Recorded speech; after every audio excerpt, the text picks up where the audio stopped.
नमस्कार, one India Hindi में आपका स्वागत है। कोरोना वायरस की वैक्सीन बनाने के लिए पूरी दुनिया के मेडिकल साइंटिस्ट मिशन में जुटे हुए हैं।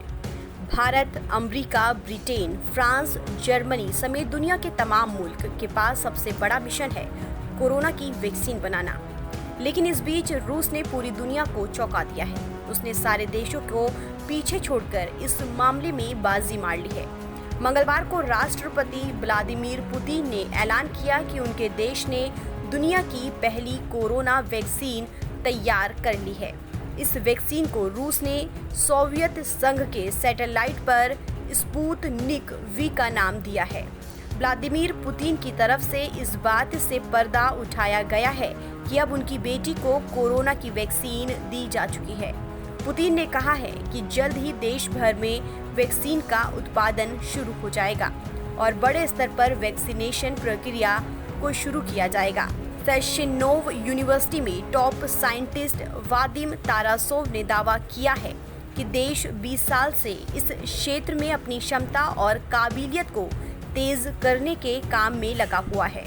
इस बात पर लंबे वक्त से रिसर्च की जा रही है कि वायरस कैसे फैलते हैं।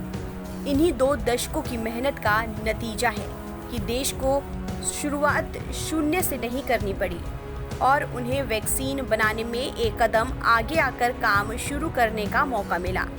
इस वैक्सीन को रूस रक्षा मंत्रालय और गमलेया नेशनल सेंटर फॉर रिसर्च ने तैयार किया है।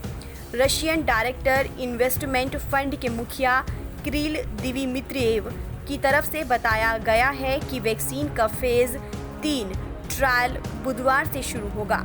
इसी फंड की तरफ से वैक्सीन के लिए राशि मुहैया कराई जा रही थी। दिमित्रिएव ने बताया कि सितंबर माह से इसका उत्पादन शुरू हो जाएगा और कम से कम 20 देशों ने 1 बिलियन डोज के लिए पहले ही ऑर्डर दे रखा है। मंगलवार को राष्ट्रपति पुतिन उन्होंने कहा कि ये वैक्सीन जानलेवा वायरस के खिलाफ इम्यूनिटी का निर्माण करने में सक्षम है, जो तेजी से दुनिया में फैल रहा है और कई लोगों की जान ले रहा है। पुतिन ने बताया कि जब उनकी बेटी को वैक्सीन दी गई तो पहले उसे 100.4 डिग्री बुखार था। बाद में ये गिरकर 98.6 डिग्री पर पहुंच गया। जब उसे वैक्सीन का दूसरा शॉट दिया गया तो भी तापमान में हल्का इजाफा हुआ, लेकिन फिर ये सामान्य हो गया।